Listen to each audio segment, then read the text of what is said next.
సింగరేణి ప్రభావిత ప్రాంతాన్ని ఆనుకొని ఉన్నటువంటి నియోజకవర్గం పెద్దపల్లి నియోజకవర్గం. సింగరేణి మొత్తాన్ని కూడా ప్రైవేటు పరం చేయబోతున్నారు అనేటువంటి ఒక ఆందోళనలో సింగరేణి కార్మికులు కనబడతా ఉన్నారు. సోమాజిగూడ ప్రెస్ క్లబ్ లాంటి వాటిలలో చాలా వాటిలలో వాళ్ళు వచ్చి వాళ్ళ యొక్క బాధను అయితే చెప్పుకుంటున్నారు. ప్రతి సందర్భం కిషన్ రెడ్డి తెలంగాణ రాష్ట్రానికి సంబంధించినటువంటి ఎంపీగా కొనసాగుతున్నటువంటి కిషన్ రెడ్డి ఇప్పుడు బొగ్గు గనులకు సంబంధించినటువంటి విషయంలో వేలం వేయమని కేంద్ర మంత్రిగా ఆదేశిస్తున్నటువంటి సందర్భం.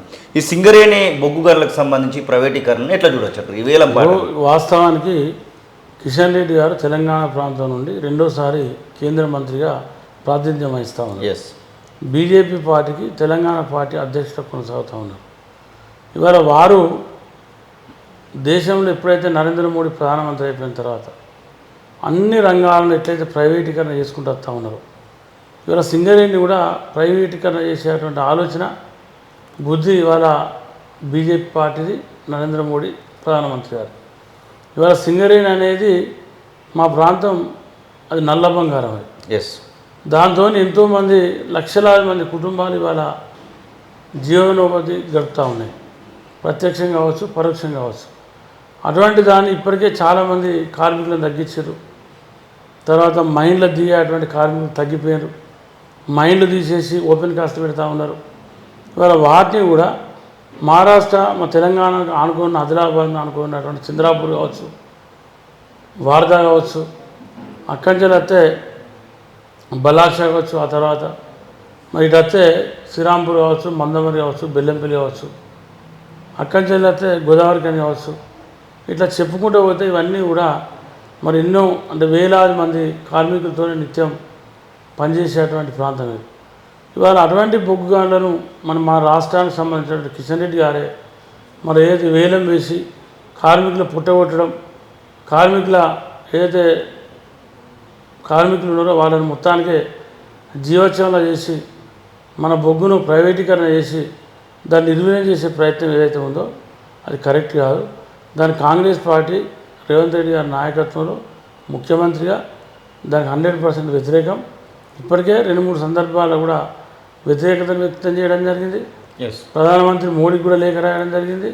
ఇక్కడ కూడా డైరెక్ట్ చెప్పడం జరిగింది, వేలం వేయద్దు, మీరు ఏదైనా ఉంటే ఇవాళ సింగరేణి షేర్ ఉంది, రాష్ట్ర ప్రభుత్వం షేర్ ఉంది, అవును, మీకు ఇష్టం లేకపోతే మీ షేర్ మాకు ఇవ్వండి, మీకు దాని మీకు వేరేటోళ్ళకి అమ్ముకొని వేలం పెట్టాల్సిన అవసరం లేదు. ఒక రేట్ డిసైడ్ చేసి ఇంత రేటు అని చెప్పి మాకు ఇస్తే మేము రాష్ట్ర ప్రభుత్వం తీసుకుంటామని చెప్పి కూడా ఇది ముందుకు వస్తూ ఉంది. మొన్న వేలం పాటలు కూడా బీఎడ్ చేసింది కూడా అదే ఆలోచించాం. ఏదైతే మనం ప్రైవేట్ పరంగా ఆకుండా చూడాలి, సెంట్రల్ గవర్నమెంట్ షేర్ ఏదైతే ఉందో అది మనమే తీసుకొని మనం ఇప్పుడు ఏదైతే మనమే దాన్ని హ్యాండిల్ చేస్తామన్నో సింగరేణి, దాన్ని కూడా మనమే హ్యాండిల్ చేసుకుంటే బాగుంటుంది ఆలోచనతో ఇవాళ రాష్ట్ర ప్రభుత్వం ఉంది. ఖచ్చితంగా సింగరేణి కార్మికులకు అన్యాయం జరగకుండా ఇంకా బావులను పెంచి ఇంకా ఓపెన్ కాస్ట్ బాయిలను కూడా ఏవైతే ఉన్నాయో ఇంకా వాటి ద్వారా కార్మికులను ఎక్కువ పెంచి బొగ్గు తీసే ప్రయత్నం చేయాలనేది ఇవాళ రేవంత్ రెడ్డి గారు కాంగ్రెస్ పార్టీ ఆలోచన. దాసరి మనోహర్ రెడ్డి ఎమ్మెల్యేగా ఉన్నటువంటి సందర్భంలో పెద్దపల్లి నియోజకవర్గం, పెద్దపల్లి పట్టణానికి సంబంధించినటువంటి అభివృద్ధి కార్యక్రమాలకు భాగంగా 50 నుంచి 100 కోట్ల రూపాయల వరకు ఇచ్చినటువంటి సందర్భం కనబడుతూ ఉంది. ఆ పనులు ఏమన్నా కొనసాగుతూ ఉన్నాయా? నిజంగానే అప్పుడు శంకుస్థాపనలు నిజమే అనుకోవచ్చా? అసలు పనులు కొనసాగడానికి మనీ ఏమైనా కనబడతా ఉంది అక్కడ? ఇప్పుడు దాసరి మనోహర్ రెడ్డి ఎమ్మెల్యే ఉన్నప్పుడు లాస్ట్ 10 ఏళ్ళలో 50 కోట్ల నిధులు ఇచ్చారు. 50 కోట్ల నిధులు ఇస్తే అందులో 10 కోట్లు ల్యాబ్స్ అయినాయి.